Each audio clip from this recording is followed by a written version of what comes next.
What's up, bikers? I bet you're wondering what episode number this is. Just in case, episode 175. Oh yeah. Today we have a long time listener, first time caller, something like that. A guy I've been talking to for quite a while. His name's the Tinkering Cyclist, and he has a little side hustle going on with a Etsy and a little website, things like that. I think it'll be a really fun conversation. But before I get started, check this out, guys. So those of you guys that listen to the Backpedal Show every week, right on. Thank you very much. But you'll hear I try to do something a little different every week when I'm talking about the sponsors, just because I don't know, it just gets boring and redundant otherwise. So check this out though. So I was thinking this week about picking up a new hardtail, and when I was thinking about that, I was like, I'm gonna go check out the Vasari website. And so they have this Wasatch Peak. I don't know how to say it. I'm not Indian enough, I guess, or something like that. But anyways, this is their hardtail. And right now it's on sale. You can get a fully built 27.5 plus hardtail for $8.99. And it even has that fork on it that Seth was just talking about on one of the berms. The Berm Peak, the Berm Express, one of those. Anyways, go check it out if you're thinking about a hardtail. That's a pretty screaming price. Outside of that, Tasco MTB right now on Tasco MTB, tasco-mtb.com/pages/sale. I'll put a link and show more. I forgot to do this already, but I just felt like talking it out. Anyways, they have a sale going on right now. And Nate gave me a call and he's like, look, we got this sale, but I want you to help me out. And I want to like extend something extra to the biker fans out there. And if you use the code biker B1KER, he'll slap that 20% on top of it. So, I mean, this year, 35% for the off on this jersey, that's 55. So what's this here? 22% off on these pants. By the way, really like them. This blue spruce, I wore these last weekend to an event, and a ton of people were like, that color is so sick. So you could get 52% or no, 42. I can't do math. I'm not good at podcasting, not good at math. So anyways, lots of good deals here, like 52% off these socks. So you can get them for 72. So anyways, check out Tasco. You can just go in there. I'm sure there's a link to the sale somewhere, or just go find the stuff that says it's on sale and then use the code biker B1KER. You're straight. Anyways, let's go ahead and pull that off there. Thank you very much to everybody that is a patron or that has signed up for members. I really appreciate it. It means a lot. It's like buying me a beer or a protein shake or coffee or something. It really helps. Put it this way, this TV that I use for the live stream every week, it's on the fritz. I'm thinking I'm gonna need a new one. So that's where money like that goes to. So it helps me keep doing the show. Anyways, I'm gonna bring Bryan on. We're gonna talk Tinkering Cyclist. How's it going, dude? Good. How are you? Oh, dude, living the dream, man. Where about in the U.S. are you located? I live in Southwest Michigan. So you got lots to do right now, huh? Yeah, I woke up to some snow today. Oh yeah, how much? Not much, but considering Friday it was 60 degrees, and then today I walk outside and I got like 2 inches of snow on my truck. Oh, that's awesome. So, yeah. I know when I lived back in Pennsylvania, it seemed like you only got snow like that like when you're already running late, and you're like, oh great, now I have to scrape my windows too. This is perfect. Yep. And then I ran out of washer fluid, and same story. Yeah. One day, my mom was like the queen of being late all the time. And she thought it would be a good idea to pour some hot water on her windshield one day. Let me tell you how that played out. You just cracked the whole thing. Just, it was like, and now we're driving around with a crack for the next 6 months because we were poor. Yeah. So. I've seen the videos where they do that and the window just disappears.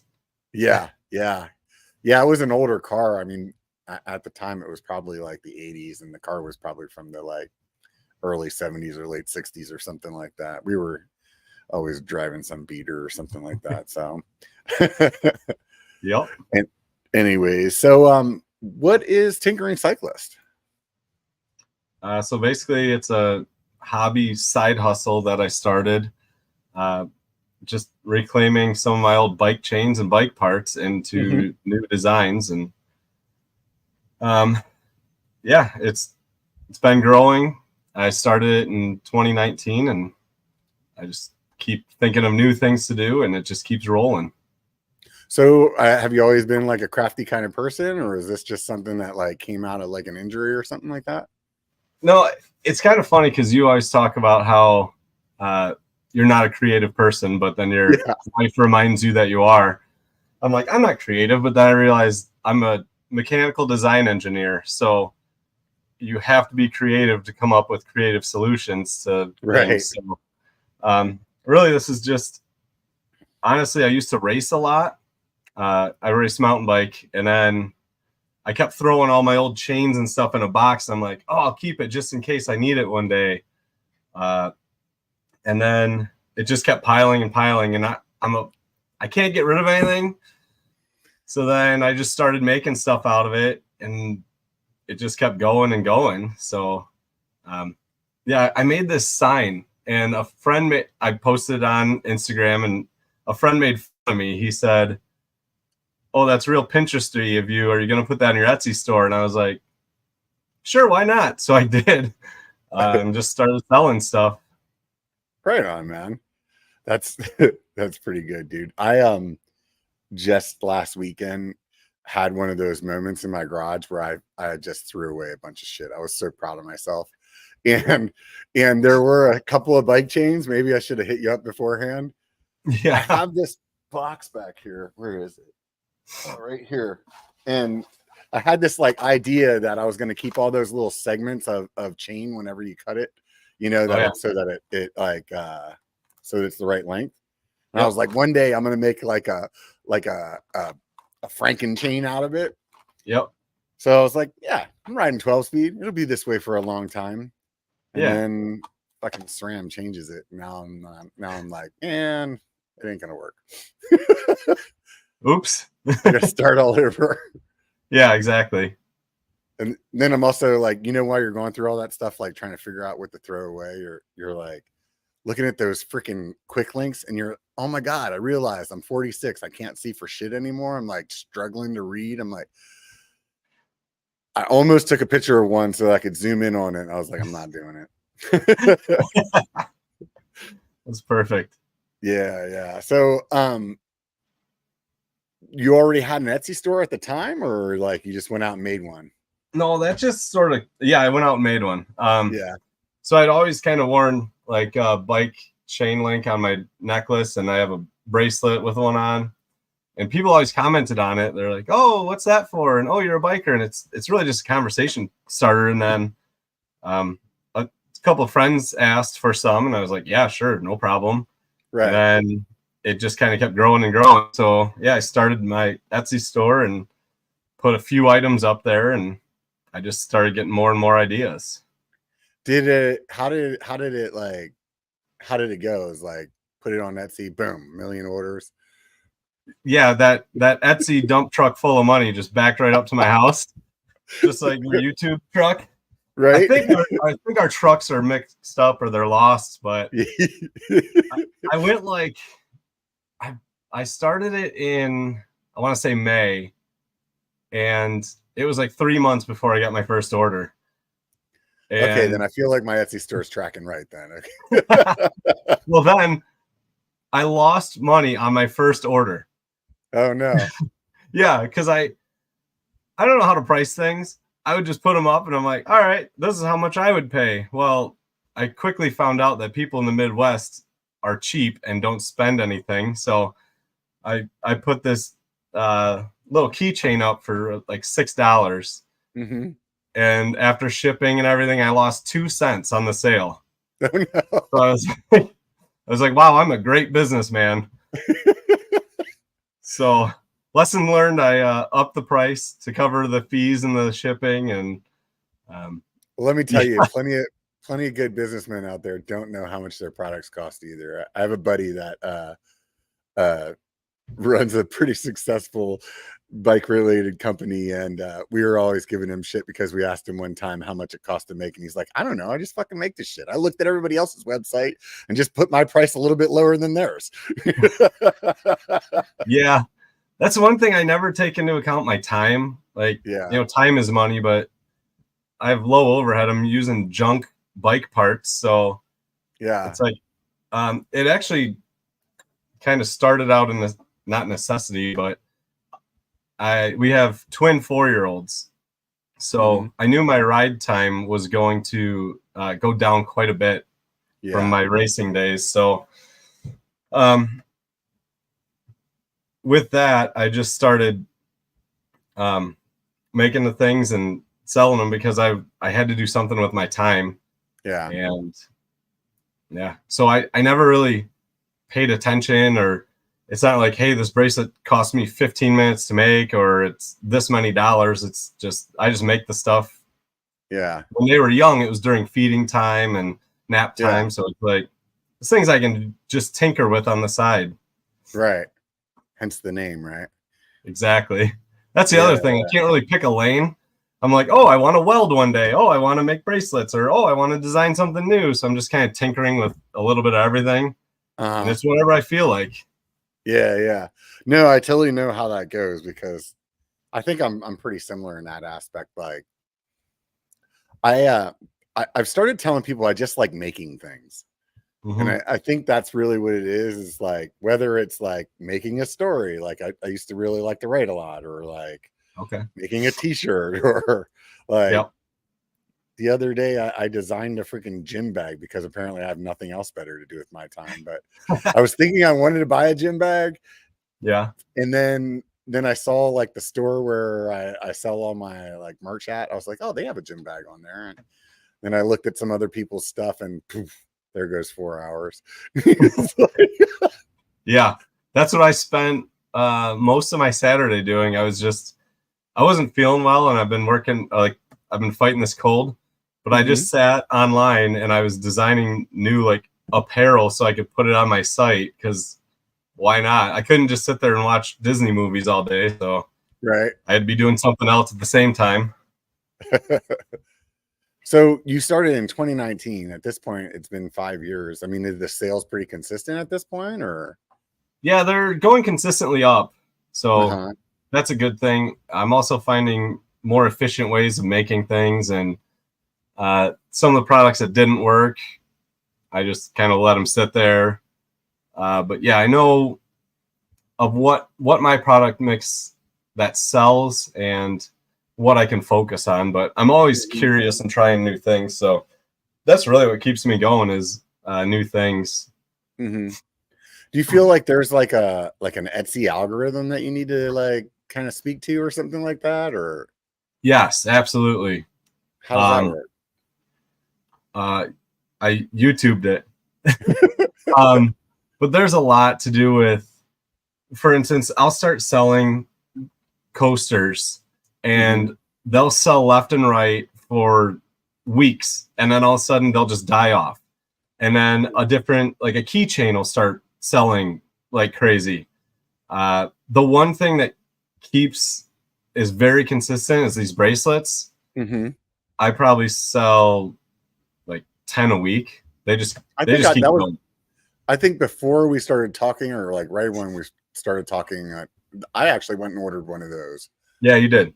Because it's just like, it's pretty catchy, I think, for a bike rider. And the thing that I kind of really liked about it is, like, in a pinch, you have a quick link. So like if you don't have a tool that's carrying a quick link, or like whatever, like you can just take your bracelet apart, and it's like, okay, I snapped my chain, I can put it back together with this, So I started with just pulling apart old chain, and I did that for years. And then one day I was watching some, like, all the EDC stuff, everyday carry, like they're putting quick links everywhere, and I was like, I wonder if I could put one here. And then I started playing with them. I went to the bike shop, bought like all sorts of different kinds. There's a lot of differences between the 12 speed all the way down to like the BMX chains. I went and like I tested them all, and I found a way to make them all work. And I was like, this is kind of a good idea because you're carrying your quick link with you, and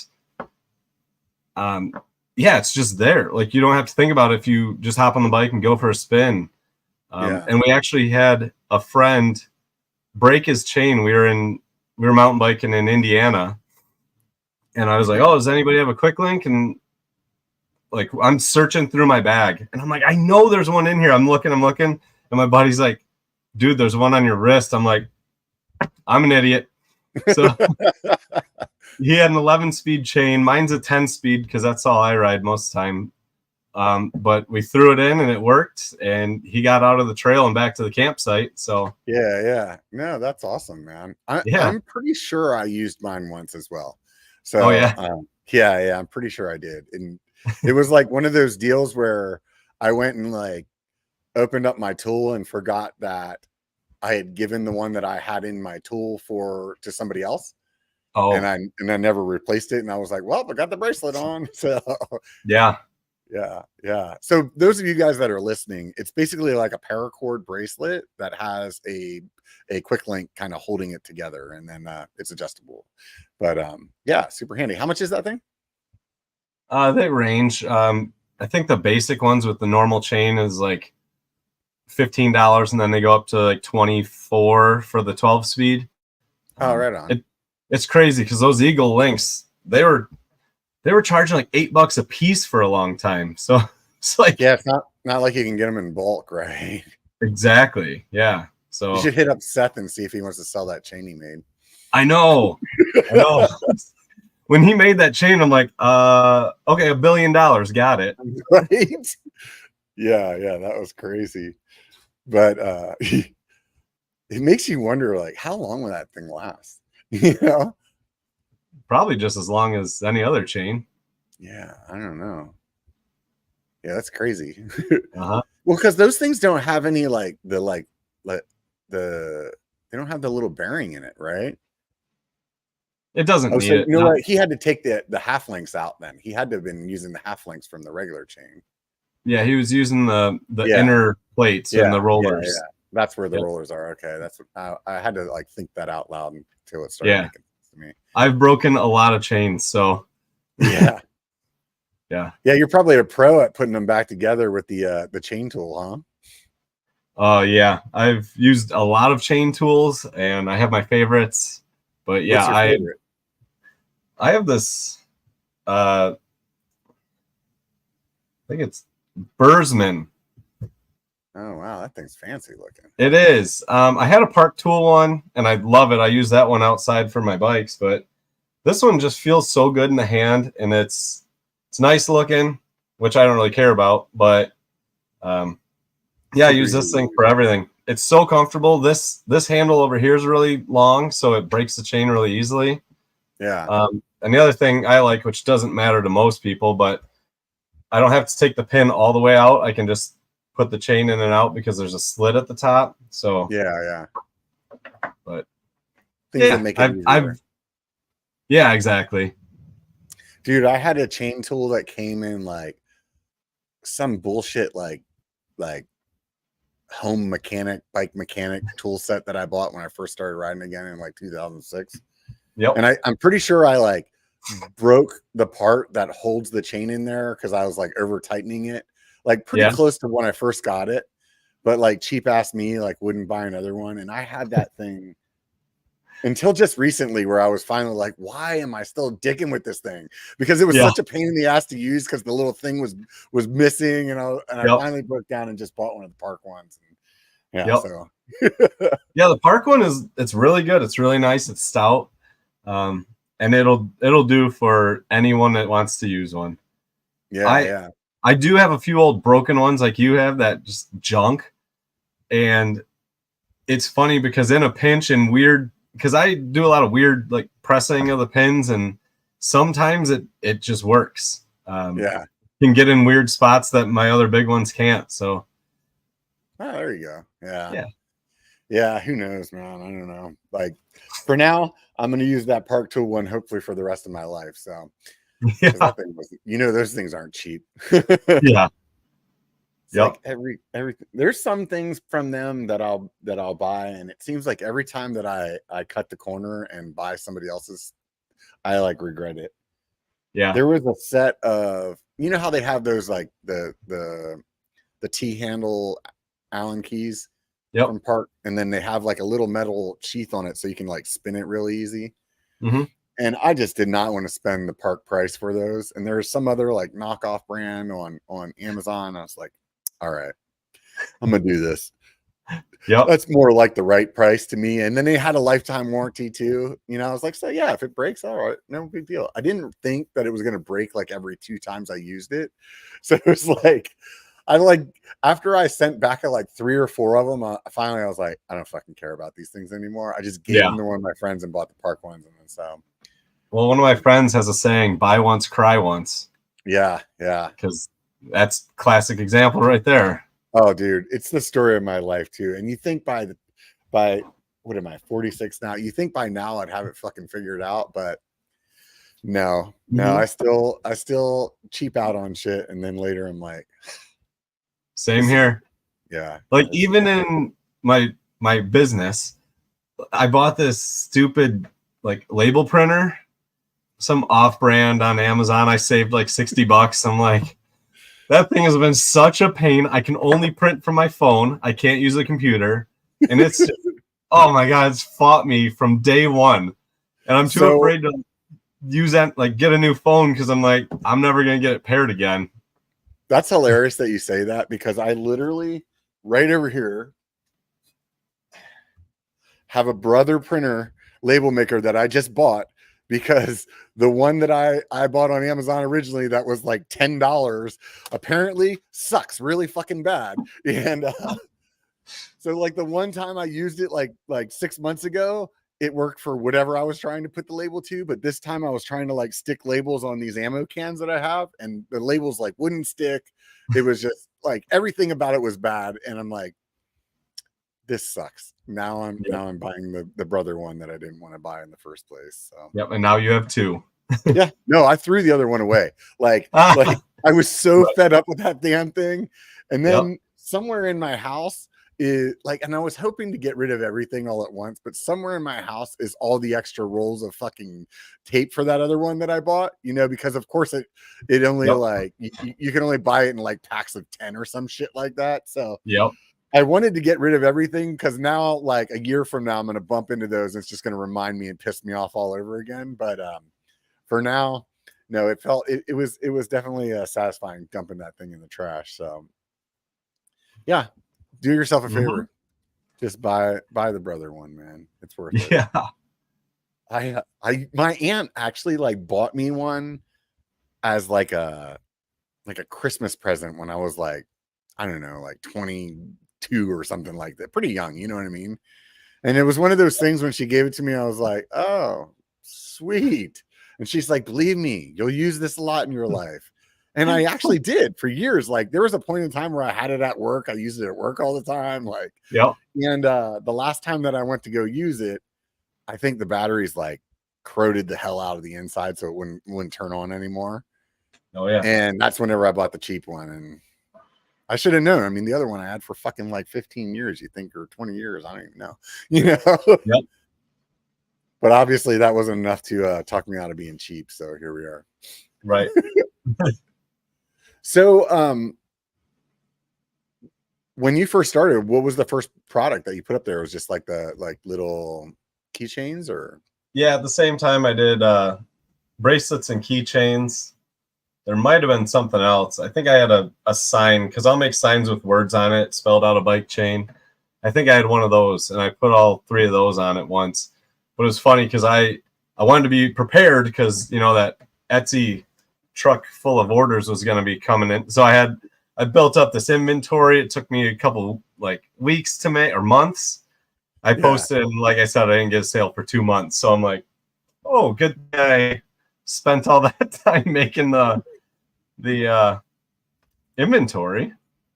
Yeah, I went about it the other way. When I put some stuff on Etsy, just because I think originally it was like, I was thinking about like selling one of my 3D prints or something like that. And I was like, oh, I'm gonna make an Etsy store.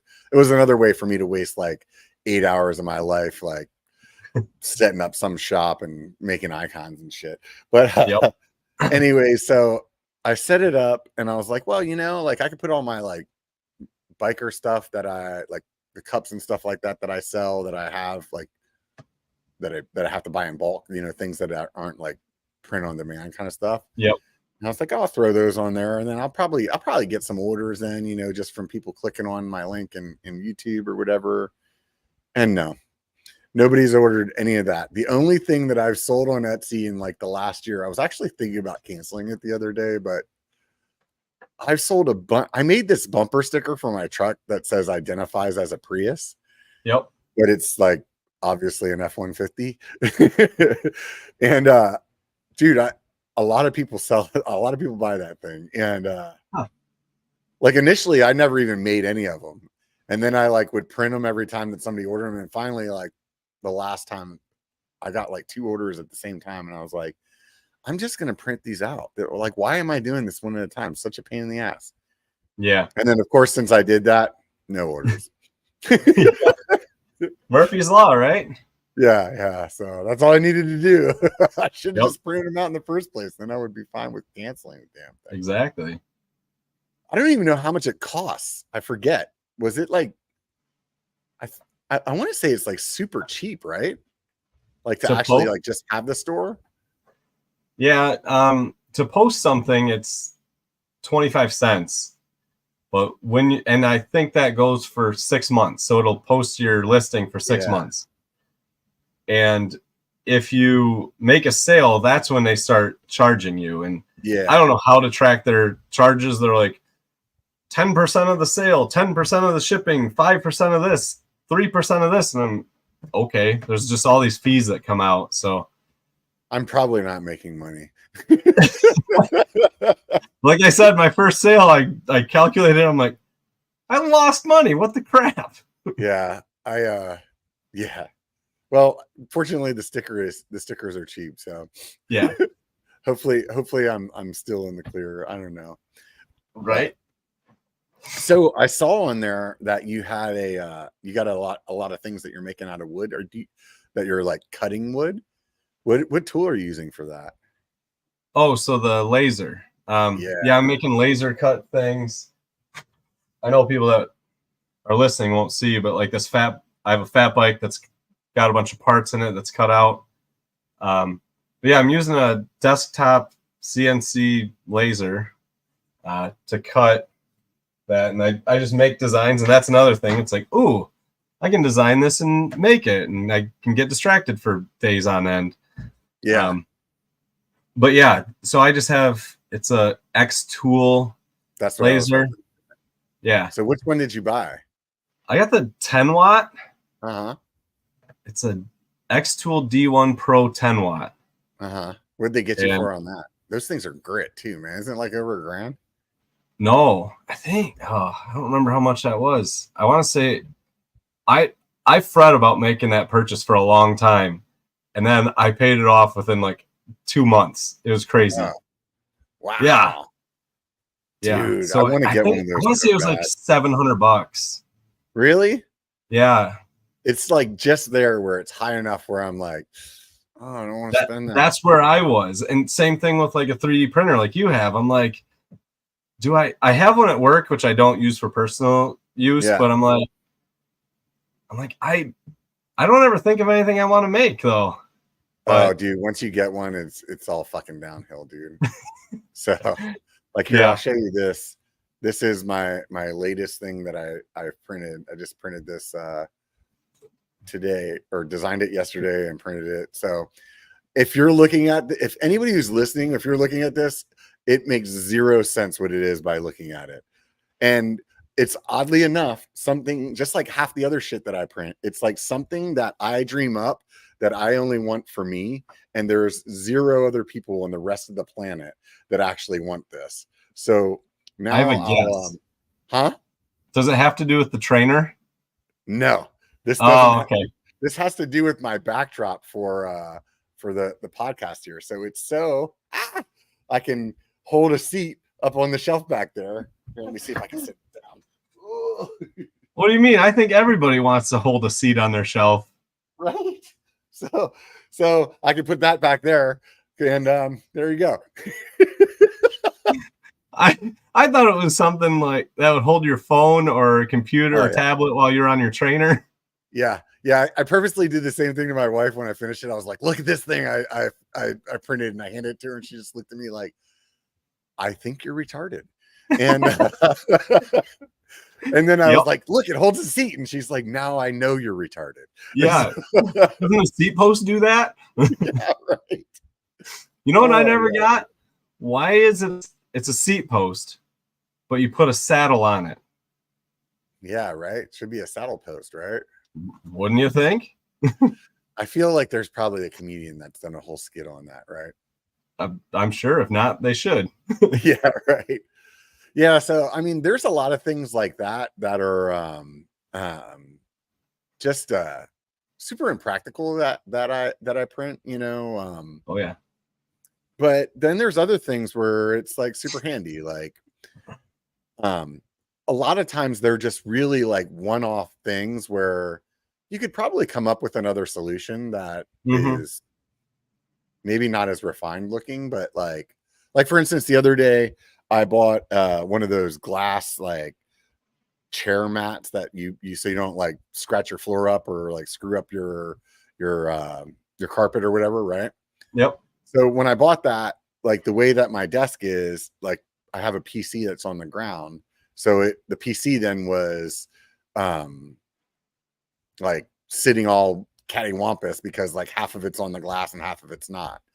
So like I was able just to like take out the calipers and like measure the feet on the bottom and then basically build spacers for the other 3 legs to make it perfectly level, but it looks fine. I mean, yes, I could have just like put some cardboard under there and call it a day, but like, you know, little 2-sided tape in it looks like it's like part of the case, you know? So yeah. I don't know.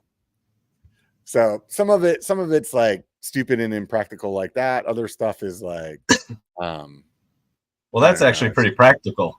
Yeah.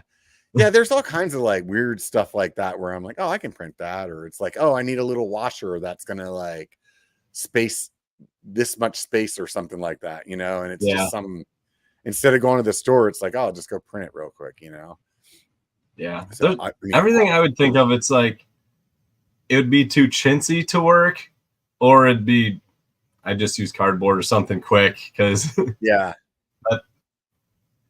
I think it's one of those things that before you have one, you don't think that way at all.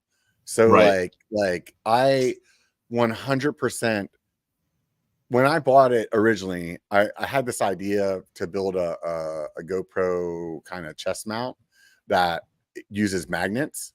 So that way, like all of the straps that you like wear, you can just wear under your shirt. And then you just like strap the GoPro on like through your shirt.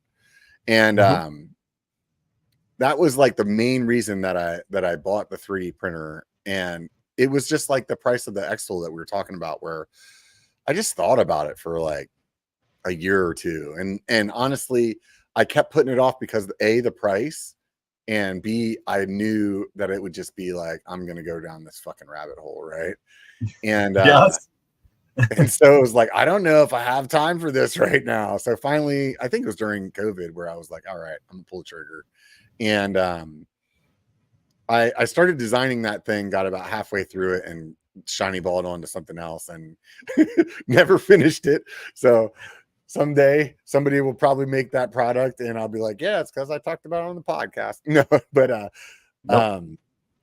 but after like going through that process of starting to make something, and then it was, I think, you know, I just got like hung up on something else I needed to do or something. Right. And once my brain started kind of thinking in that fashion of like, oh, I can just like fabricate this thing that I want and it'll look like something that you could have bought, you know, like all of a sudden there's so many things that I would just be like, oh, I can go buy that. And it's like, no, instead I can just print that, you know, like, oh, I want a little tripod for my webcam that's like exactly 11.5 inches tall. And it's like, okay, print it, you know? I want to stand to hang a bike saddle up on my shelf. It's like, all right, I could just make that, you know? Exactly. Exactly. So like, actually this little black thing that this light's sitting on, I didn't like the way the light looked when it was sitting there. So I just printed a little base for it, you know? Oh. So just weird things up there. There's a baseball card that we designed whenever I first started the biker channel. And it's like me on a baseball card, and the back was like the stats to the channel. And it was like, I was using it as like a business card. So I like printed out a little thing that just holds it standing up, you know? Yeah. So otherwise I would have had to go on Amazon and buy 15 of them. Right. Exactly. So what you said that you made the money back on the X tool like pretty quick. How did that just like, it was whatever you decided to make, or? Yeah, I had a lot of things. I make a lot of coasters, just small wood coasters that's wrapped in a bike chain, and little keychains and things like that. And then, like I showed before, the little display, like fat bike, but and a lot of them are personalizable, so they can put their names or dad on it or whatever. And they just started selling. I just kept coming up with more and more ideas, and yeah, it sold pretty quick. So I was surprised. Oh, the real reason I got it was to laser engrave bottle openers. So I have these stainless steel like keychain bottle openers, and I got it so I could laser engrave my logo or other stuff on it. Oh, right on. Which, by the way, you haven't opened your package yet.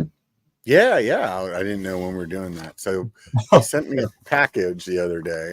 I seen it sitting on my table when I walked in, and I didn't know who it was from, but all it said on the top was "Don't open until live stream." And I at the time I was like eating dinner or something, and I was like, seen it sitting over there, and I was like, who sent this to me? And God knows what's in there. I feel like this might go bad. And then I saw it was from you, and I was like, oh, okay, sweet. Crisis averted. Yeah. I was like there for a minute. I was like, okay, this maybe I should open it. Yeah. So what do we got going on in here? Let's see. Oh man, it's like Christmas. So there is a bunch of stuff in here. Oh my God. First of all, there's a little teeny tiny little skull. Is this like glass? It's epoxy. Did you make this? Yeah. I got like a bigger version here, but I throw a bunch of bike parts in them. What's that? Oh, there is bike parts in it. Yeah. Oh, that's cool. It's like little links in there and shit. Yeah, I throw like this one has a little CO2 in it. That's rad. You know what you should do? You should sink a freaking like a stem cap in there. Yeah, this one has a bike lock actually. No, I'm saying sink a stem cap in there so you can screw this on your wheel. Oh, I thought about I thought about that the other day. I was like, oh, I should put exactly like press the valve caps. Yeah, I thought about doing that. That'd be pretty cool, man. Then you just got to figure out how to get all it. So it's just like a little mold. You just drop everything in there and then just pour the shit in. Yeah, and I get it all over my hands and make a big mess and get it on the carpet. And my wife's happy, and all those things. Yeah, that's so rad, dude. I wanted to buy some of this epoxy. What do you use? Is like Mod Podge or something like that? No, it's just like a resin pour epoxy. You got to mix it 2 to 1, and you got to worry about bubbles and all this stuff. But that's just another thing that I do. Where do you buy this at? Anywhere, Amazon. A big name is Total Boat Epoxy. But yeah, they make like those epoxy tables and stuff. It's the same stuff. Yeah. I wanted to do something like that. Like I seen this table wherever like somebody covered it in pennies and then they like poured epoxy all over it. Yeah. I was like, oh, that looks pretty rad. I thought about doing something like that. But there's some other epoxy project I was thinking about just recently, and I can't remember what it was. And yeah, I make a lot of epoxy coasters too. So throw a lot of bike parts in them, and then those have sold really well. Again, on Etsy, those sold for like a year and a half, and then all of a sudden it just stopped. Uh-huh. And I was like, okay. And then someone bought one, and then it picked up again. So it's really when I get a bunch of parts that I can't use for anything else, I'm like, all right, let's get out the epoxy and just dump a bunch of stuff in a mold. So how do you make your mold? oh, I buy the molds. They're silicone molds, just Oh, available okay. online. I bet you could print them. Oh, see, that's where your head goes every time. That's what I was thinking. I was setting you up for that when I asked you. Yeah. But I was thinking like if like just the coaster itself, for example, and you could definitely print that. They do have a material that you can print that's like kind of rubbery. So you could definitely you could pour it in there and then that would just peel off or something like that. So yeah, that's really cool, man. I like that. All right, cool. What else we got? We got some stickers. Probably have some of those on the beer fridge already. Oh, dude. So this is a wooden coaster that has the Biker Bar logo in it. And a chain wrapped around it. That's sick, dude. Thank you. Yeah. That's really cool. Well, you keep changing your logo. Yeah, I just did that recently. I've been like messing around with the last couple of weeks trying to like change come up with something that I liked. So yeah, but this is cool. Because I found one and I'm like, oh, there it is. And then it was like the next day I saw your logo was different. I'm like, did I miss something? Where did I get this from? Yeah, and then for like 3 days in a row, it changed over and over again. Yeah, and finally I'm like, screw it. I'm sticking with this one. Yeah, I think this is the one that's still up on Apple. So gotcha. I have to actually get a different podcast host to change that fucking logo. So gotcha. That'll be happening. I typically don't do a lot of research, and choosing where my podcast host was definitely one of those situations. So I chose a bad one. This is cool too, man. It's like a metal bottle opener with the Biker Bar logo in it and Tinkering Cyclist on the other side. So those of you guys that are watching, I think sick. And it's got a chain wrapped around it as well. Dude, how did you you must have had to do a lot of measurements to figure out exactly how to get this chain to be like the exact right size for the metal. Kinda. But again, I'm an engineer, so yeah. So it's design, and I'm not great at marketing, but the design is supposed to be like a single speed drivetrain. So like this is the front cog or sprocket, this is the rear cog. Yeah. And then, did you get these cut from somewhere? That's how you did that? Yeah, I have a supplier that I sent the DXF files to, and they print them and make them. I also have them in a lot of different colors, so so they'll powder coat them for me and send them to me, and right on. I clean the chain and I wrap it around, and yeah, that's been a consistent seller as well. I bet you could put more space in, maybe to make the top side. Oh, I guess then it would bend though when you're trying to open up the bottle. Yeah, that was the worry. I can tell you right now that this can get way thinner and not bend, and it won't be a problem, because I have, let me see, I don't have my wallet with me. Yeah, your wallet ones that you have. Yeah, I originally, I think I had got it was like at a bar or something like that, when they give away shit at like New Year's or something. Yeah. And some beer company or something like that had given me a card that it looked like an ace of spades, but it was a bottle opener, and it was about as thick as this is. And I was like, oh, that's rad. And then later on down the road, I had got another bottle opener that was much smaller but super thin, but it still worked. Yeah. And then that's whenever I designed the one that I have, because I wanted it to be exact same size as as a ATM card. Yep. And then that way it'd fit in your wallet, but I wanted it really, really thin. And it took me a while to get somebody to manufacture it at the price that I wanted to pay. Right. So I ended up going with some company off of Alibaba or whatever what's that other one called? That's not Alibaba. It's something like that. It's like AliExpress or Emu? something. It's like Oh, it's like yeah. where you can actually like go to the actual vendors instead of the like Amazon kind of store. Mm-hmm. But yeah, then I got them for like dirt cheap. I just had to wait for like 2 months for them to show up. And Yeah, right. yeah, there is definitely something you pay for having like going to someone local that's like probably worth it. But Yeah. yeah, but this is really rad. Yeah, I like it. That's Cool. cool, man. Thank you. I'll have to put Yeah, that you're over there. welcome. And then we got another wooden coaster with the biker emblem on it. The old school. That one's good. I like it. Cool. So you just grab the images and then drop them into like, is Xtool have its own kind of program? It does. There's another program that you can use, and everyone suggests. I'm too cheap to buy that one, even though it's a one-time fee. I do use the one. I do use the one that comes with Xtool, and yeah, it requires some cleanup, and I have to edit the image, but it's not any different than you making a thumbnail, I'm sure. So yeah, no, it looks really good though. We have a laser at work. We're allowed to use all the stuff that we have at work, but the only reason I don't use it half the time is just because I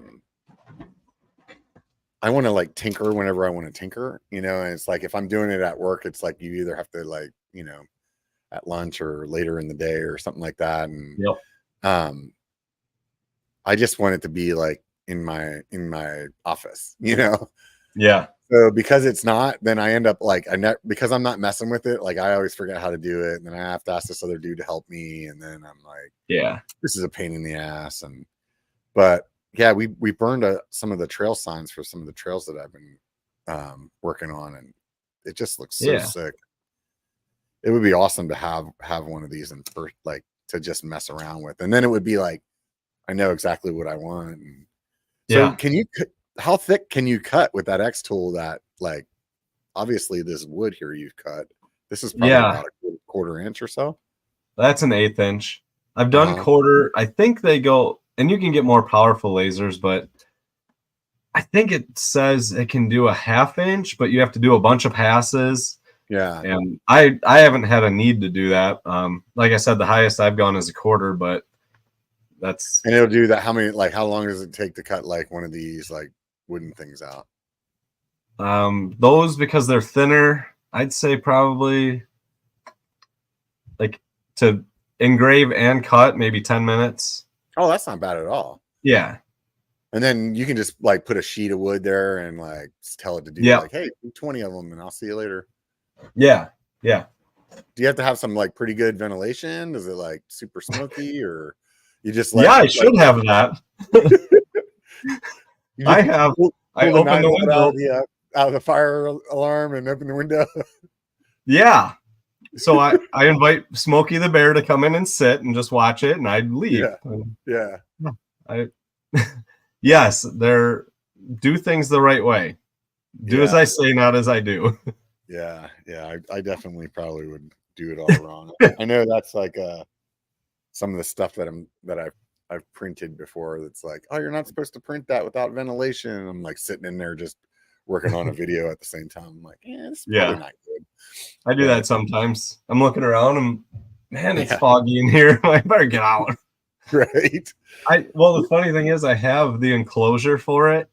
But I haven't set up my workshop yet, and I can't figure out which room of the house.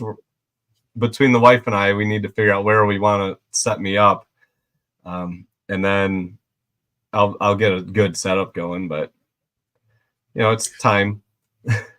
Yeah. No, I hear you there, dude. That's the way it goes. But every once in a while, you get a little motivated about something, and then boom, there you go. Yeah, it's hard because in December I'm so swamped with sales. It's ridiculous. I had this idea. I was building my new website, which I just launched a couple weeks ago. But I told my buddy, I'm like, I'm going to have this done by New Year's, and this was like middle of November. And then I forgot how busy I got right after Thanksgiving, and it was every day I was coming home and just making bracelets and making things out of wood and lasering, and I got so behind, and I just said, all right, well, the website's going to be put on hold. So then I set this as a deadline. I'm like, okay, I'm going to have it by then. And I wasn't making progress. But then one day my cheap subscription, it was like $1 a month for 3 months. That ended. And I'm like, screw it. I'm just putting it up. So I launched my website that day because I was getting what he called analysis paralysis. Yeah, I was just thinking too much. And I'm like, oh, I could do this, but oh, I need to do this first, and I need to do this, and oh, this would be cool. And then I'm like, just set it up. Like, no one's gonna scrutinize it that much. I'm my own worst enemy, so I just set it up. That's actually what happened with the biker channel or the biker website when I first started building it. And then instead I just sat on it for like 5 years before I started making content again, because it just like it got me to a point where I just couldn't get anywhere. And I had like recorded all these videos, and the analysis paralysis hit me whenever I started learning how to edit. Okay. And I just like wanted everything, the videos, to look like the videos that I make now, but I didn't want to, have 5 years of experience, or whatever it's been. And I just like, instead, because of that, I just kept recording and recording. And then it was like, now I have like a terabyte of freaking video, and it's like, then it's just getting more and more overwhelming. And I actually, before I started the biker channel on YouTube, like the actual like content that people are watching now, I went to the folder that I had all that GoPro in, and I just deleted it all. Oh, because I was like, I just like it was, because in my mind I kept being like, oh, I should go and like edit that ride, or I should edit this, or right. And I was like, I just have to get rid of it, because otherwise it's going to continue to like work on me. And I did. Sometimes I'm like, man, it kind of sucks I don't have that to like go back and look at, right. But I did keep like one ride that I think I did with my son or something like that. And when I go back and watch it, it was before GoPros had stabilization, and I wasn't using a gimbal. And it's like, I watch that footage now and I'm like, I don't even want to watch it. Like, this is bad, Yeah. So maybe it was good. Just got rid of it. So now, I mean, what was the point of launching the website? Part of it was Etsy fees. Another part, I have a lot of ideas that I want to do, and I felt like I wanted more than just an Etsy store. I'm trying to build a brand more than just, hey, I have a couple things on Etsy, go check it out. But yeah, I have a lot of ideas, and I thought, hey,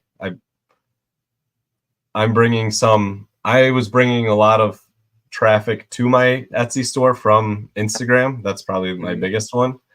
But then I was like, why don't I just bring them to my website? Yeah. So that's cool. That's the biggest driving factor, really. Well, that makes sense though. If you're getting a lot of traffic from social media, then why pay the fees? Yeah. And I'll keep that going. Like it's very steady, and the people that find that organically, that's fine. Go ahead. Yeah. But yeah, to pay the fees, and then also, like, if I'm bringing people to Etsy, sometimes they can scroll down and they'll see, oh, here's similar items, and they'll be like, oh, I'm going to go check that and buy that. It's like, well, I just gave you, but yeah. Right. So the traffic, you would keep the traffic because you're not advertising for somebody else. Right. So yeah, no, that makes sense. Yeah. So, because I know there's a lot of things on there that like people print, for example, and it's like, one person will come up with this idea. Matter of fact, when I was talking to Outside Brendan, he had put something online that he had like done a video. Yeah, his croc blouse or whatever. Yeah, and those are like all over Etsy now. There's like a billion people selling them. So it's like, if you have a thing up there that they see that people like are selling or buying, like other people will copy it for sure.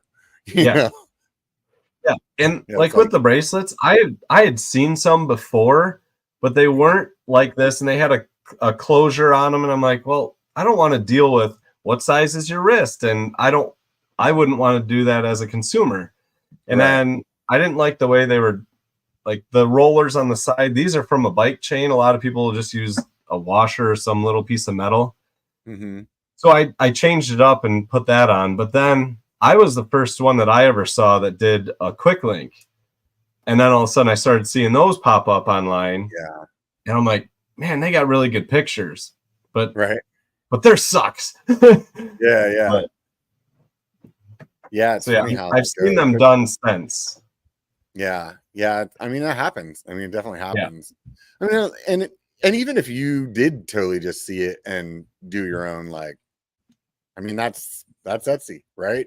Yeah. You know, it's like there's no like trademark saying that you're the only person that can make a wooden, you know, coaster, right? But Right.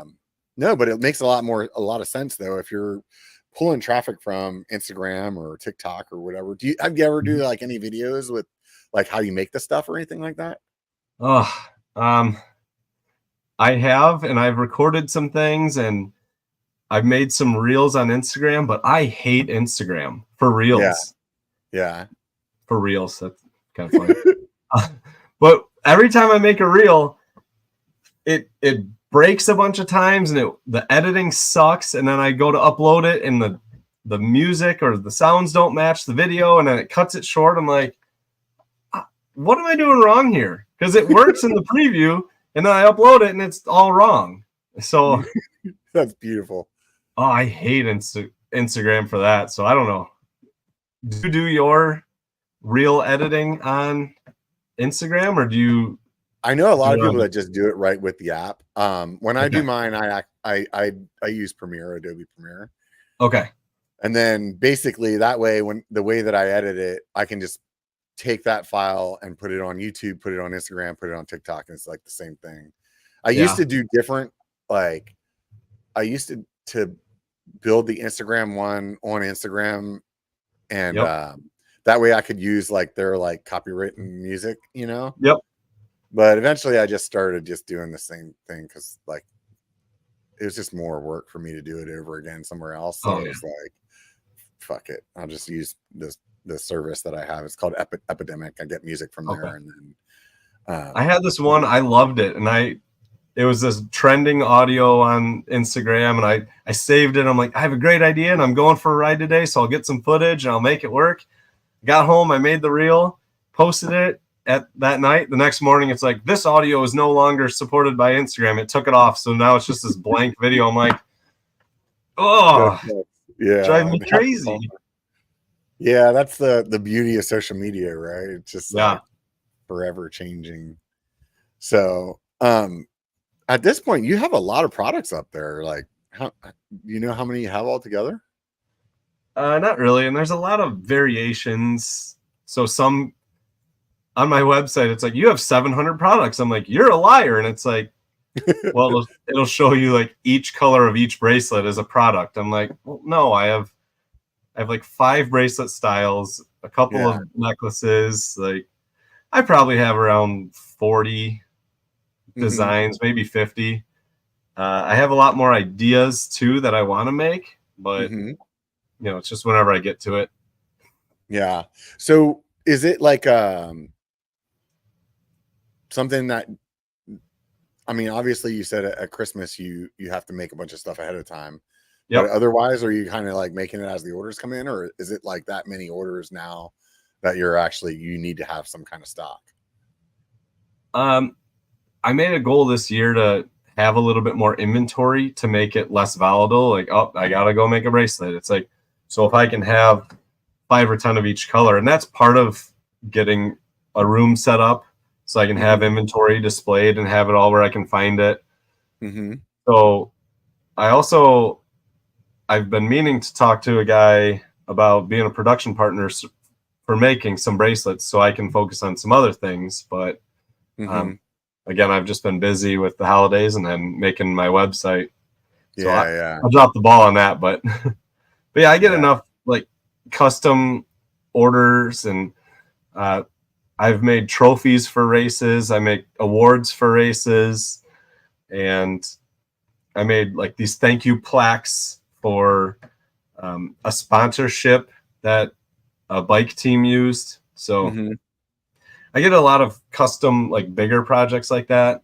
I actually there's a festival that's coming up in Holland, Michigan, that I'm making this big sculpture for. It's this big 4x8 thing with a bunch of flowers on it. So like I'm going to make the bikes out, like flowers out of bike chains and put it on it. So that I should get working on very quickly. But yeah, I can say that, you know, from running my biker business, let's just call it that, there's a million things that you end up wasting your time on, or not wasting, but like you end up spending your time on that zero people see, but it just takes a tremendous amount of time. And it's like, yes, things like you were saying about like being organized, or like, you know, it was like, just like I was joking earlier about setting up the Etsy store, but it was like, oh, you want a banner background, but you want yours to look nice and not like just some picture that you threw up there. And then it's like, oh, well, I want this to have like, you know, a common theme, or, you know, like whenever somebody orders something, like there's a sticker in there that has the same thing. And yeah, it's just all these like little teeny tiny touches that just, you're like, wow, how did I spend a whole day on that, you know? And again, that was Saturday. I've been getting by on like photo editing through MS Paint, like my skills from 25 years ago.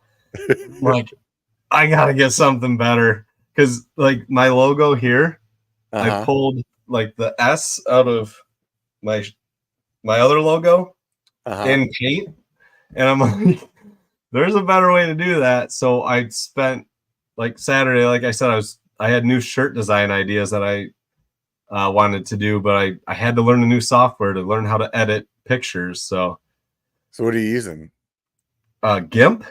Oh, I knew you were going to say that. Yeah, because it's free. Yep. That's funny. Yeah, no, that's a good program though. Honestly, like there's a lot of power in that, and it definitely will teach you like what you need. You know, like what am I trying to say? Because it's such a popular free one, there's probably a lot of videos on YouTube on how to use it, and so it'll also like teach you the basics of what any other program would have. So like you'll understand layers and things like that where you probably weren't having those before. So I used Photoshop back in high school, and I got really good at it, but then you know, you don't use it for 20 plus years and you lose it. So yeah, everything goes away. Yeah. And it changes. So yeah. And it's like, then the other thing is too, is like once you get in bed with one software, you're like stuck too. So it's like, might as well get stuck on the free one instead of the one that's getting you for like God knows how much it is every month. So some of that stuff though, it's like I don't like get upset about paying the money for, just because in my mind I'm like, oh, I can just like use it as a write-off, so then it's not like as much of a pain in the ass, or like it doesn't bother me as much, you know? So so if you bring somebody else on, then that kind of changes the business though, because then you have like different things that you have to do as far as like how you're running it, or you just kind of like more like a friend kind of relationship. I'll figure that out. Yeah, exactly. I'll probably just buy them from like, just pay a price for each unit versus like paid by the hour. Yeah, that makes sense. Yeah, that's way easier. Then it's like, then he's like a contractor. That's rad. Well, could always outsource, right? Exactly. Next thing you know, all your stuff will be on Alibaba. That's what I'm afraid of. Yeah. So the stickers that you sent me, are you making these, or are you getting these made? Oh, I get those made. Yeah. Just wherever's having a good deal. Yeah. went down. That was another rabbit hole that I didn't want to go down, but I did, which was buying a Cricut, and then which is nice though, because like you said, you're making shirts and stuff. Yeah. And I actually like having the Cricut for that, because there's been a handful of designs that I've like dreamt up on Illustrator and I thought looked really sick. And then once I got them printed and put them on, like when you're wearing them, they don't actually look good. Yeah. Like the way that the design falls or something like that. So what I'll do is I'll make something with the Cricut first, like use blanks that I bought at Michael's or something like that, put it on there. And then I'm like, okay, I'm happy with like the size or whatever, how it looks. Then I can add it to my Printful shop where it's all the direct to garment. Yeah. And that's where I spent Saturday. I had this design in mind and I threw it on a shirt. I'm like, well, that's terrible. Guess I'm not doing that one. Yeah, it's funny how some of that stuff will look like a design will just it'll look really cool, but like just the way that it sits on your body or something like that, it just won't work. And then you're like, man, what the fuck, man? I just spent like 8 hours of my day like doing this over and over and over again, and like you're super happy about like what it looks like, but then wah, wah, wah. I guess that's the benefit of stickers. So like then you at least have the design, you can use it for a sticker. Usually it'll look all right on a sticker. Right. So. Right on, man. What do you we got another thing that we should cover. Oh yeah, what's that? Riding in Jamaica. Oh, that's right. You went too, right? Yeah, and you gave me all those pointers. Oh, I totally forgot that was you, dude. I talk to so many people online. Yeah, and it's so hard for me to put it all together. Sometimes it's like I will legitimately lose conversations that I don't want to lose, where it'll be like somebody is like, hey, in like a month, like I'm going to be doing this and I want to ride, or I don't know what the situation is. Right. But it'll be something like that. Like, and then I'll be like, oh shit, I'm going to go respond to that guy. I know there was this dude that was talking to me that was going to move down here from like the PNW. And he was like, yeah, dude, I'm in the building and blah, blah, blah. Like I like to ride. And I was like, sweet, dude, hit me up when you get here. And then I was like, he said he was moving in December. And then I go into my freaking Instagram. I'm like, dude, there's so many like in my mind. I'm like, oh, there was somebody I was just talking to yesterday. And I'm like scrolling. I don't even know. I can't like, was it there? Was it on TikTok? Was it on YouTube? Was it on Facebook? Like it's ridiculous. Yeah. So anyways, so you went to Jamaica. What was the reason you guys went there? So we went, like my wife and I went with my dad, his girlfriend, and my sister and her husband at the time. Mm-hmm. And have you ever been before? No. Okay. No. So we were looking for places to go, and Jamaica came up, and I was like, hey, if we go here, I can go biking at Ocho Rios. Which was only like 30-45 minutes away, because we stayed in Runaway Bay. And I remember, so I had asked you, like, Montego Bay is probably where you stayed, huh? No, I think it was Runaway Bay. Yeah, Montego Bay is where you fly in, right? Yeah. So it's Runaway Bay because it's most of the way to Ocho Rios. Okay, cool. So yeah, I start looking into it, and I look up single track Jamaica. I'm like stoked about it. Like, this is gonna be awesome. And I don't know, I think I was expecting a little too much. Yeah. I was like, oh, we're gonna go expecting more than like what it ended up being. And I think that's why I tried to like give you the heads up. Even in the video, I try to tell people like, this is not epic riding. Like, this is just like, you got. It wasn't the riding. It was. So we had the guy. We had a guy come pick us up. There was an added fee, but he came and picked us up from our resort and drove us over there. And I'm expecting to go to this bike shop and look around at some cool bikes and buy some swag and get a single track Jamaica shirt. And that's not happening. No. we park in this parking lot. I'm like, what are we doing? And like, we don't have bikes in this car, this commuter car that the guy brought. And It's like, oh, we're gonna meet your ride, and he pulls up in a taxi. Like we had the same driver you did, Jigga. Oh, nice. Yeah. So he pulls up, and there's all these bikes, like, and we were renting bikes, so they're all like folded up in the back, like, like. And we're waiting for the Roshan, the guide, the same one you had. Yeah, yeah. And we're just like, this is so awkward. Like our shuttle guy showed up a half hour late, and then we sat around in some weird alley for about another half hour waiting for Jigga. Yeah. And then we're just like, okay, this is weird. This is Jamaica. But anyways, this yeah. is the Well, Jamaica is. hindsight says everything's okay because we're both still alive and we have our livers and kidneys and everything. Yeah, yeah. But man, we went up to the top of the shuttle, and like they pull the bikes out, and here you go. And I'm like, okay, they're a little clapped out, but I don't care, whatever. Yeah, yeah. But the seats are like way too high and low, and like, do you have any tools we could, adjust some of these things? He gets this 5-gallon bucket and just like sets it down. He's like, sure, everything's in there. And I'm like, excellent.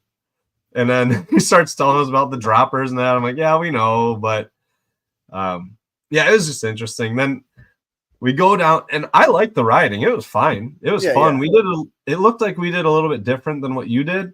Mm-hmm. My wife went with me, and she's more of a beginner, but so yeah, we get to the bottom, and then we get everything in the taxi, and we're going to the next top of the hill, and we stop at this gas station. Like, all right, we need to get fuel, but no, we stop, and Jigga's just talking to people. He's pulling people over to the car, and he's talking to them. I'm like, and they're talking their Jamaicanese, whatever it is. Yeah, like English, but like with their dialect added into it. Yeah, I know what you're saying. Yeah, and I'm like, I don't know what they're saying, and I know they know I have a lot of cash on me, and like, this is so uncomfortable. And he was buying lottery tickets. This is so weird. Oh, lottery tickets and smokes. Yeah. So, but yeah, I mean, I've been to Jamaica a handful of times, so I think none of those things really like surprised me. And but I do remember like having a little bit of a higher expectation. Like in my head, I thought it would be like a Toyota Tacoma, and we just throw the bikes over the tailgate and like, or like something like that, and I definitely was not expecting like a regular, like, for those of you guys listening, it's like a mom grocery getter freaking car that all the taxi cab drivers, like probably a minivan, like a baby minivan, It was a stick shift, like Toyota Sienna or something like that. Yeah. Because my wife sat in the middle and he was shifting, and I was like, there you go. Yeah. Cause so like when I got there, I think it was like what you said, like it was this like parking lot back behind some building, like next to the dumpster, and they're like, all right, here you go. And like I had just got over there. I took a taxi to get there because I was like pretty far away. Yeah. And so my bike was like literally just coming out of the bag, so I'm like kind of thinking that we were going to be in a business like what you were saying. So I'm like, okay, well, I can put my bike together here. No big deal. Right. And then I'm putting my stem on, and I snapped the freaking one of the stem bolts. Right. Oh. And I'm like, oh God, dude, this is bad. And by that time, like I think Rashawn showed up or no, the owner had came by, and I was like, do you guys have like anything? Like, is there? He's like, dude, there is not a bike shop on this island, dude. Like, like if something goes wrong, like you either deal with it or you don't ride. Like, I was like, all right, well, 3 stem bolts it is. So, and I put my bike together, and then it was like, oh, wait a minute, now we need to take them all apart so that we can try to fit them in the back of this car. And yeah, no, it was entertaining that way. And but overall, I mean, honestly, like for what the experience was, like to be there and like go on a mountain bike ride, and even more than that, like where you're riding is like legit Jamaica. So it's like you definitely get to see what the majority of that country is like compared to like what you see at the resort. You know, absolutely. You're riding around all the goats and the local swimming holes and and just like you know, what they would maybe call a bar, which looks like a box the size of like 4 telephone booths with some liquor bottles in the back of it, and they're like, oh yeah, this is a bar I go to on Fridays, and you're like, that is not a bar. that is a wooden shack that in the middle of this jungle. But it's Jamaica, you know, and so everything's gonna be all right. Well, you didn't mention the owner is like an eye doctor, or an optometrist. Yeah, he is. Yeah. He's the only eye surgeon on the island, and I'm like, this guy could totally get a kidney out of me. So right. Yeah, I definitely, like, in my mind, like, you know, it's like the entrepreneur in me. In my mind, I was like, dude, I could do this so different and like easily turn it into something like way more than what it is. Yeah. And it wouldn't take a lot of effort, you know, and just but I think the other end of it is like how many people are actually coming there to do it. You know what I mean? Yes. Like, right. That's probably really what it comes down to, is that there's probably not many people that are doing like that, you know, and I would imagine like if you put the effort into it, you could probably build up to be more, but he does like a fat tire, what they call the Fat Tire Festival, like once a year. And I think because of COVID, he stopped doing it, but I would like to go back to that, because that was like something like 3 or 4 days of riding, or maybe it might even been a whole week. And they're just like going all over the place. And that looked like a lot of fun, just to be like with a group of, you know, 50 people. I think when I went, it was, you know, just me and the one guy, or the 2 guides. And both of those guys are not much of talkers. I don't know. Yeah. Like Sean didn't really say much the whole time. It's like I had to force words out of him, you know? Yep. So it definitely would be like cooler to be like there. At least you had like your wife with you. So yeah. But yeah, no, I mean, it's definitely it's really cool to travel and ride somewhere else. Yeah, absolutely. I never did that before I had the channel, like, ever, you know, other than I never really did that. Like, where now it's like a few years back, it was like one of my buddies' weddings. It's like, dude, I'm going to Hawaii. I'm going to take my bike and figure out where I can ride there. It's like, yeah.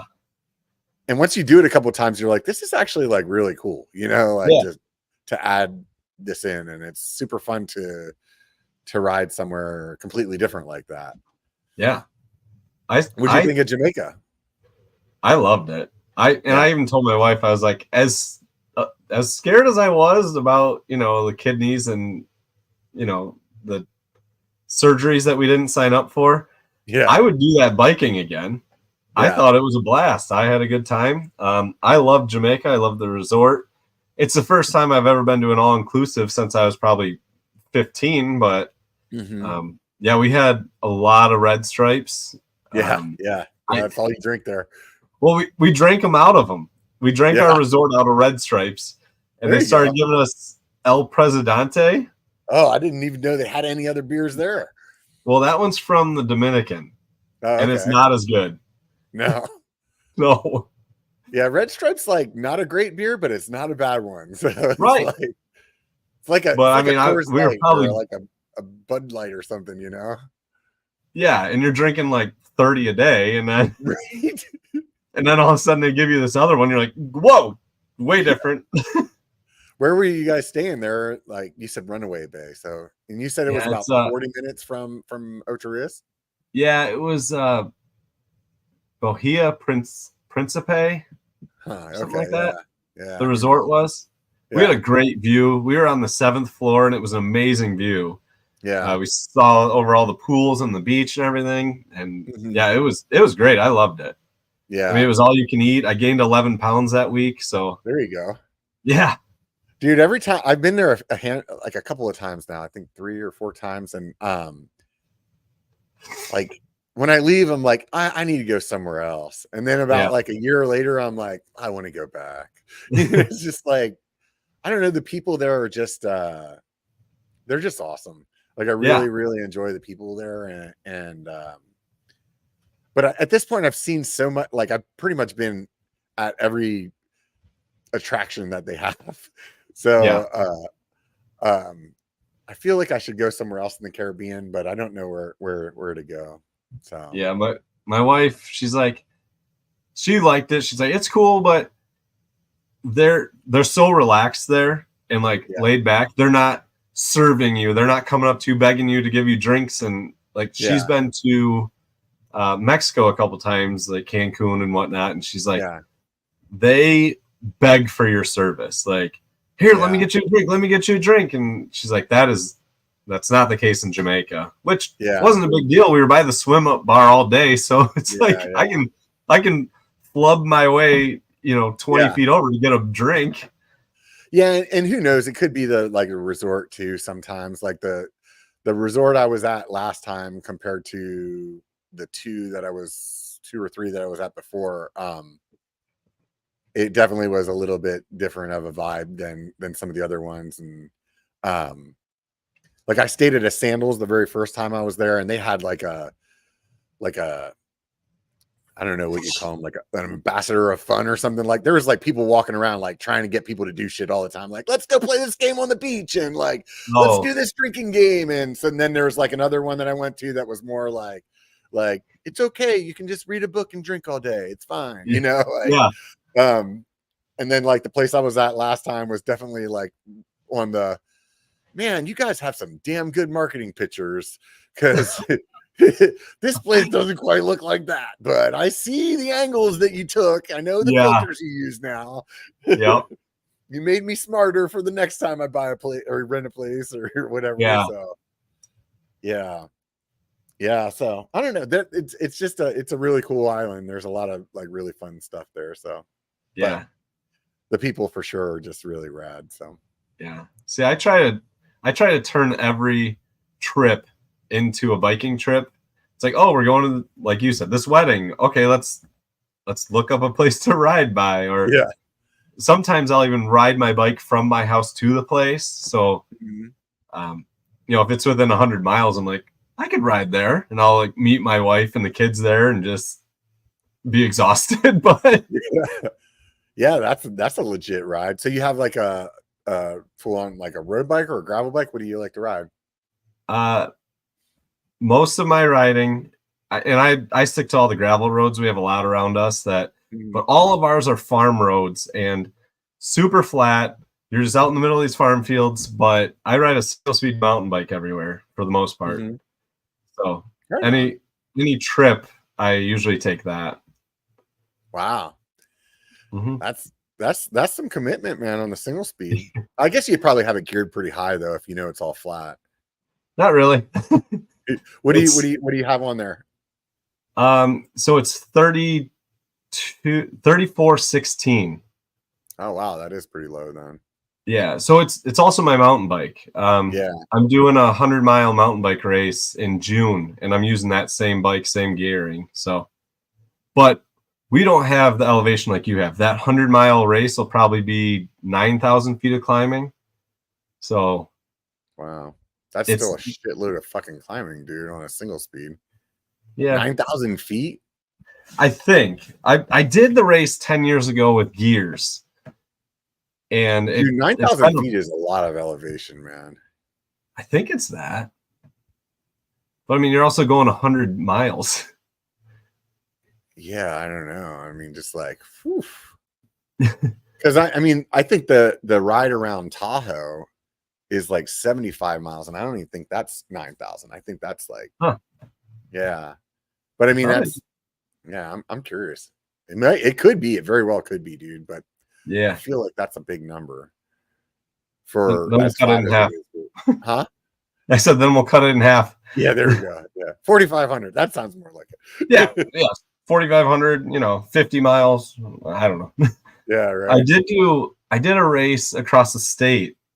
It's called Coast to Coast. So Michigan is shaped like a mitten, and we raced from the thumb side all the way across, and that was 213 miles. And that was, I want to say 6,000 feet. Yeah, that makes climbing. Sense to me. And that was all gravel.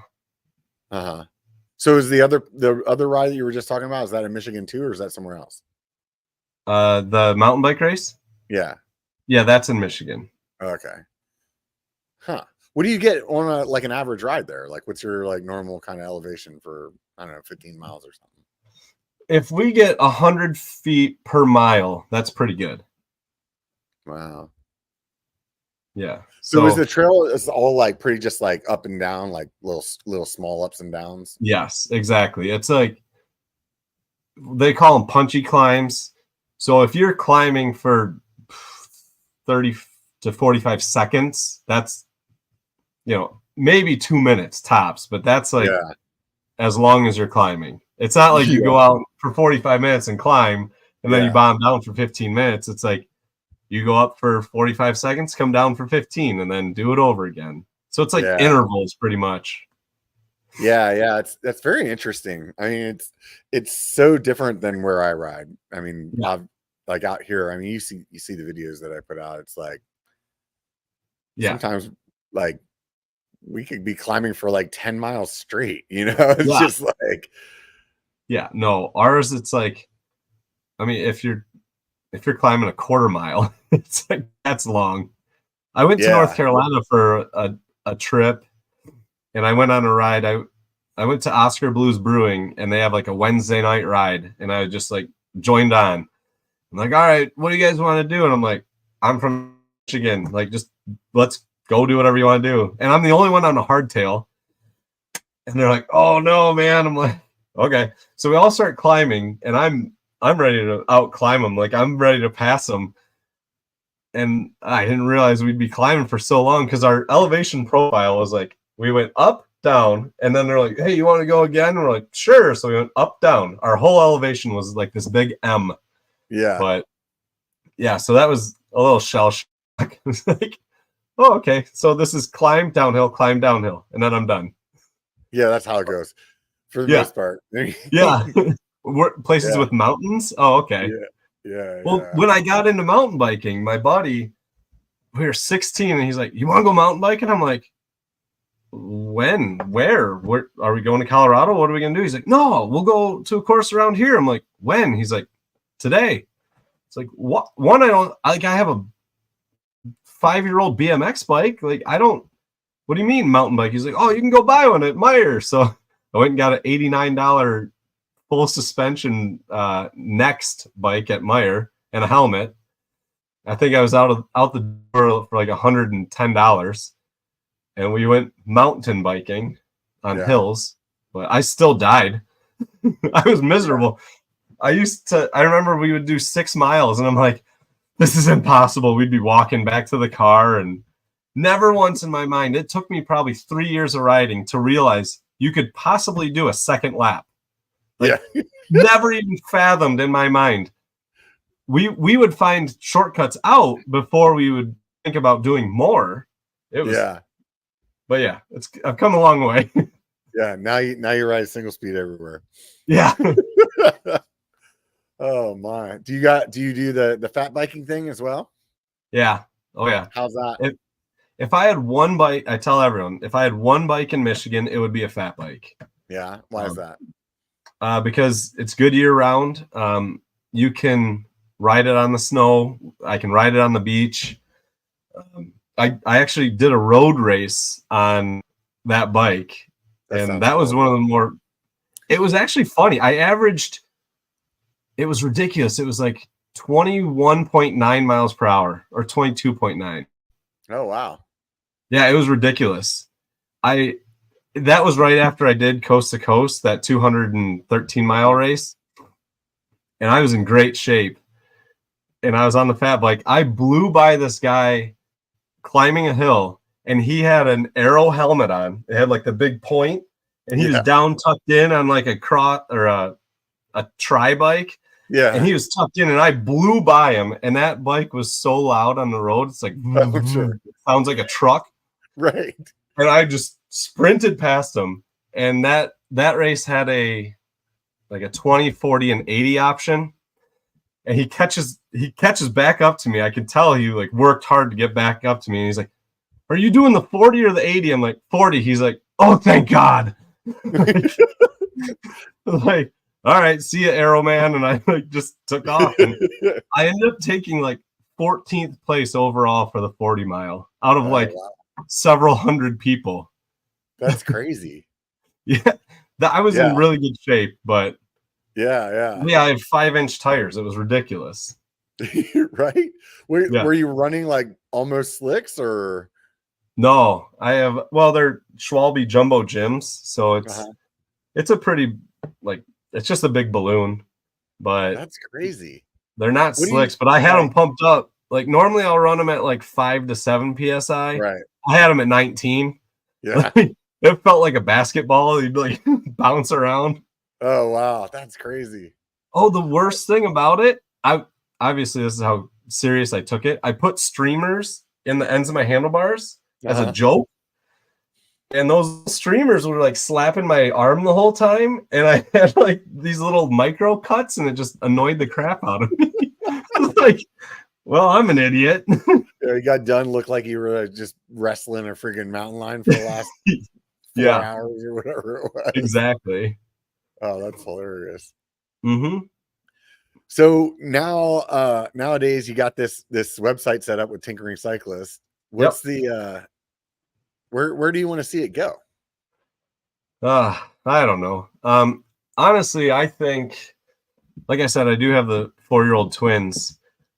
I think it'd be cool to keep around so they could start doing work for me and learning some life skills and learning how to use some of the tools and maybe, and they could start that at any point. Like right now, they'll put the shipping labels on sometimes and they'll get all crooked or they'll screw stuff up. But I figured it'd be a good way to teach them life lessons like working and how money works and have them take over some portions. So maybe when they're 13 and they're a marketing whiz, okay, then do it for me. Make my Instagram reels for me so I don't have to, get so mad about it. But honestly, I think that'd be a cool way to go.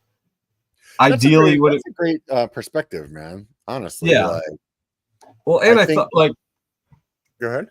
Like, there's always that thought if it could take over my day job, which it couldn't, but it's like it'll be a nice supplement. And then if I retire early, or like I have a financial advisor I go to, if I one day want to retire, and he's like, "Yeah, sure. All you have to do is make 20 grand a year." I'm like, "Okay, well, I could find a way to do that and just tinker around." Because I can't sit still. Even if I retired, I would still be doing something, and I would probably be trying to do something productive. So, and I don't know that I'll be interested in this in 20, 30 years when I do retire. But but I think, for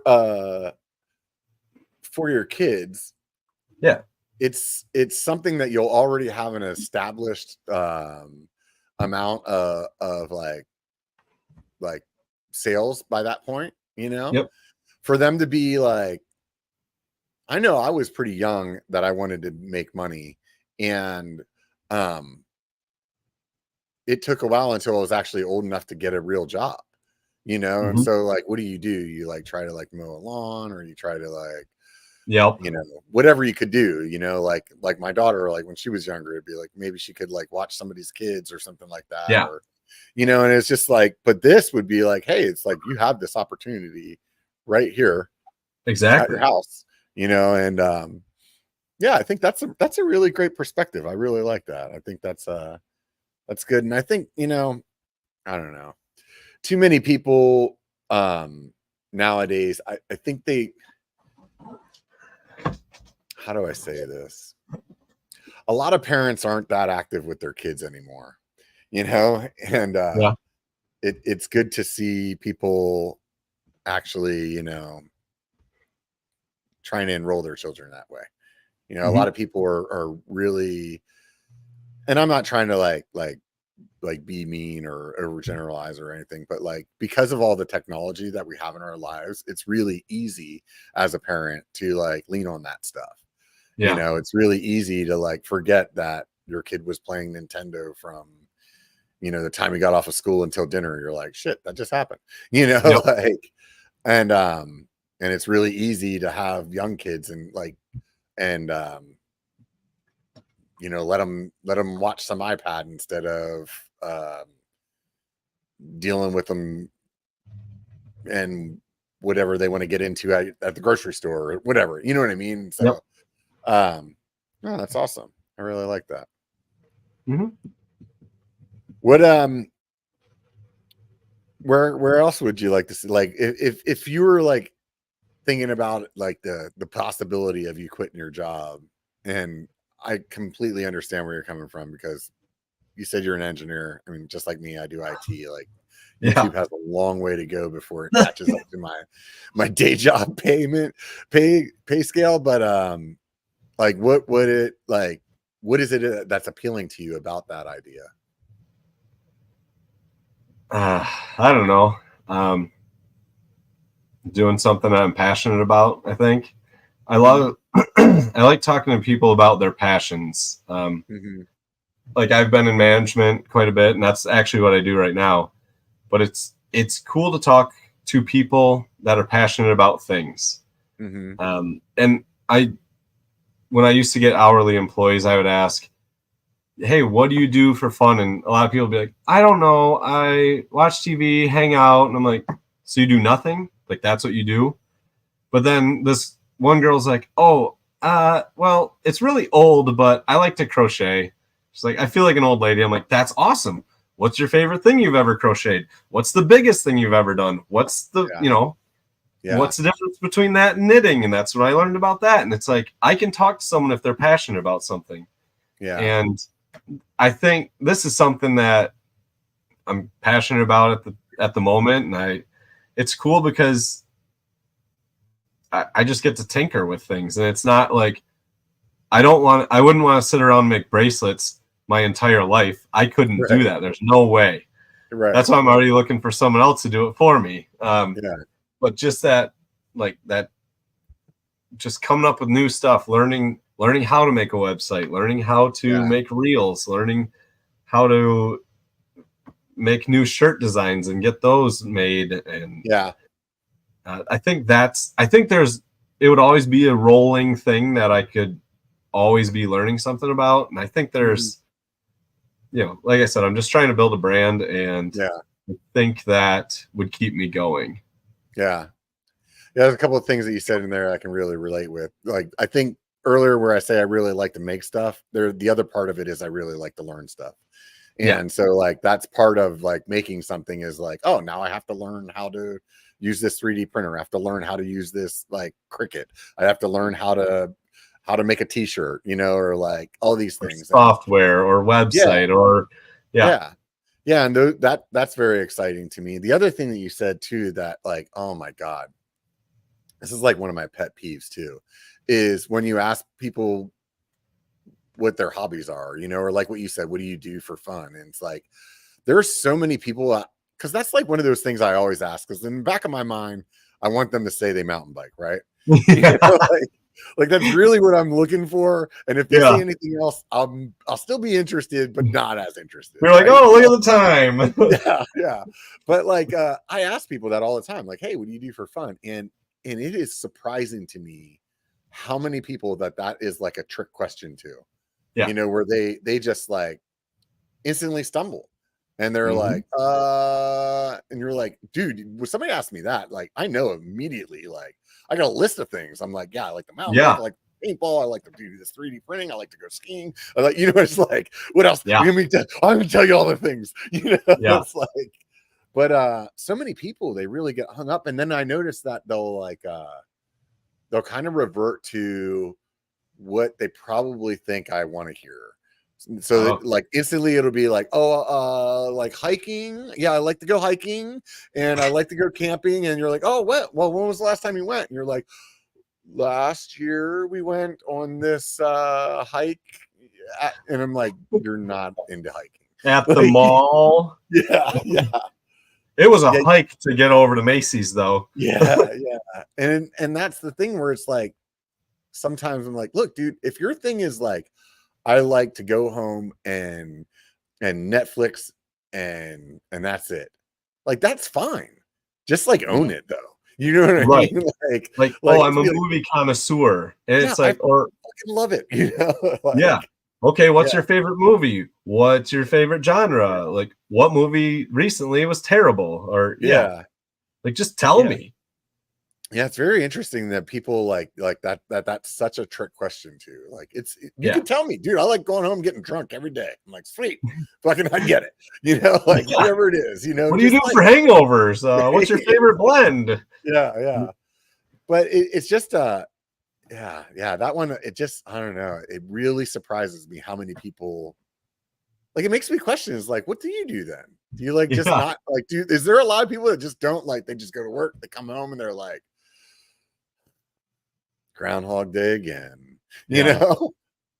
I couldn't live like that. Well, I used to have an employee. He said he looked forward to coming to work. Like, that's how bad his home life was. And I was like, oh gosh, that's like I dread Monday. Right. Yeah. And I mean, I like doing what I do, but it's like, I definitely I don't like it like that. I don't like it like going for a bike ride. You know? Yeah. If they stop paying me, I'm going to stop showing up. So exactly. Yeah. Yeah, definitely. It's like you were saying, you know, if you get to the point where when you get to the point when you retire, that you'll still be doing things. And I'm the same way. I'm always like here and there, I'll have those days where it's like, yep, today we're going to watch Netflix from the time I wake up to the time I go to bed. And that's okay. And those days don't happen often, but they happen, you know? And it's like, you're like, that was fun. I watched a whole season of something. Right on. Yeah. But most of the time, I'm just like, my brain just wants to go all the time, you know? And it's like even like last night, I was like printing that thing that I showed you earlier. And then I was like, oh, I wanted to adjust something. And it was like, I'm just laying in there in bed, like thinking about how I would do it in the program. And it's like it took everything I had not to just get up and go do it. And I knew, I was like, if I get up, I'm going to go up there and then I'm going to be like rabbit hole for the next thing you know, it's going to be 2:00 in the morning. I'm like, oh, look, I made all these other things too. But, you know, I had to like fight that. But yeah, no, I just like I like doing things. And when I don't do things for a period of time, I actually get depressed. Yeah. You know, like when I've been injured or something like that. And it just like, before I move on to some, like if I don't find something else to keep me like mentally stimulated, I definitely will get down, you know? Yeah. Yeah. So what else do you like to do other than ride bikes? I do stand corrected. Lumberjack 100 is 7648 feet of climbing. All right. That's still a big day. Yeah. But that makes more sense to me. Yeah, it's funny because when you look it up on the map, it's like up here in Michigan. And yes, this is a map of Michigan. Yeah. It's like up here. And if you look at the terrain map, there's like one little blip right here that there's elevation, and it's all around that. It's just this big hill. So you go up and down it. But yeah. Like a billion times. Well, yeah. It's 3 33-mile laps. That's not bad. Yeah. Right on. Yeah. I bet by the time of the third time, you're like, I have to see that tree one more time, man. Yeah, I've only done it once, and it was on gears. It was 10 years ago. And I was young and dumb then, but now I'm like older and stubborn. So yeah, I just hope I finish it. If I have to walk a hill, I'm going to walk. There's 100 miles on dirt though, the whole time? Yeah. Yep. There's like a 1 mile lead in, like to break up the traffic a little bit. But yeah, that's on pavement, but that's it.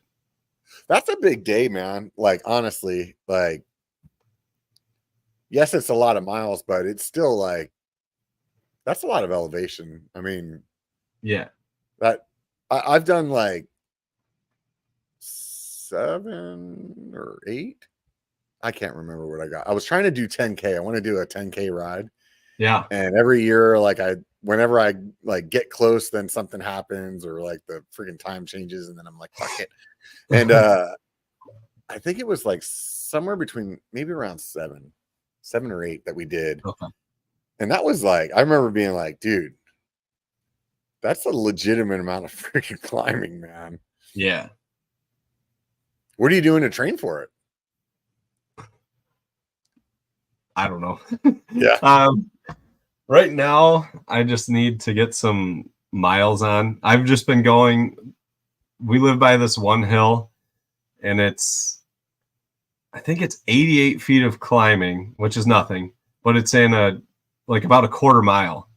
Mm-hmm. So I've just been going over there and doing some hill repeats. But it'll like come spring, if we go down to my in-laws, they live about 70 or 80 miles away. I'll ride down there instead of driving. I'll meet my wife down there. I have a bunch of big, stupid, dumb rides that I always come up with, so I'll do those. Yeah. I like planning rides. I spend a lot of time on Ride with GPS, just mapping out stupid stuff. So, do you like doing like bike packing kind of stuff, or? We've done that. We did a bike packing trip in September this year. That was our first one. My wife's been really interested in it, so yeah, that sounds fun. But that was our only trip we've done. We've done backpacking, which the whole time I was like, I could be over there if I was on my bike and I'm just still walking. Like that. Dude, same thing with hiking. I'm like, yeah, I could totally be riding this. Yeah. My wife likes to hike, and that is me the whole time that we're doing it, and unfortunately also out loud. So yeah, oh yeah, she does not really care for that so much. Yep. So. Yep. You're like, I'm on this switchback and I'm gonna be over there, but it's like 15 minutes from now. Like, yeah. There's this spot that I ride a lot, and whenever she wants to go to a hike, I'm always like, oh, we can go over here, and like it's like usually a ride that I've done, So yep. And holy shit, I realized like how much further a mile or two is when you're walking compared to when you're on a bike. You're like, oh my God, I feel like we've been walking forever, and we're not even to like that first little creek crossing. And I'm like, this is ridiculous. Yeah. Good times, man. Right on, dude. Well, honestly, at this point, it's almost 2 hours. I always like to ask people what kind of YouTube channels they like to watch. I know you talked about the biker channel earlier. What else do you like to watch? Well, I got to shout out Mountain Bike Q&A and the segment, because they both had me on a podcast. Oh, nice. I saw Mountain Bike Q&As in the comments earlier. Yeah, I think he's got his own going on right now, but yeah, he was on earlier. But yeah, I also Chicken Sendies. He's a good supporter of the channel. But I've heard that name a handful of times. I have to look that one up. I keep forgetting to do it. Yeah, and what do they make? It's biking content. But like IFHT, Mahalo My Dude, their production quality is great, and all the other big biking ones. One that's not biking related is BM Sculptures. Mm-hmm. So he makes things out of epoxy and wood, and he'll make some things out of like reclaimed car tires, and he just makes big sculptures. Mm-hmm. And I was watching him. I'm like, this guy's really interesting, and you could tell he's a really fit dude. I'm like, what? Like, and I saw in the background there was this jersey, and I looked it up, and he was a pitcher in the MLB for like Toronto. Wow. Yeah, I was like, no shit. So I looked him up, and like, I was like, oh, he had a real life before making sculptures. But that's a pretty cool one to check out. Yeah. There's a guy, Matty Active, and he's a mountain bike YouTuber. And I want to say he was a professional baseball player before really? Getting into YouTube as well. Yeah. It's kind of interesting, right? It's like you're like, well, like Mark Roper, Rober. Yeah. You watch him?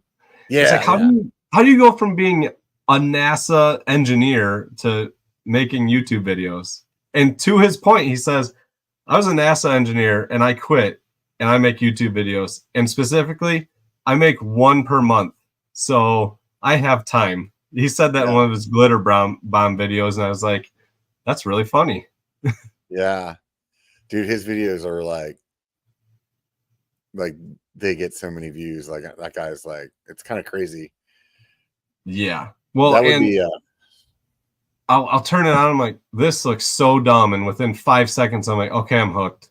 Yeah. Here goes the next 23 minutes. Yeah. Did you watch the one that he did with the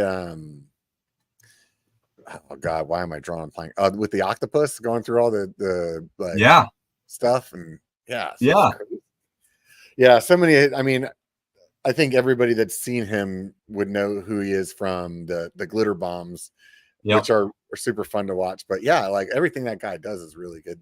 That kind of it's like informational entertainment, you know, it's really fun. It's I think that did you watch Outside Brendan's show that was on Outside TV?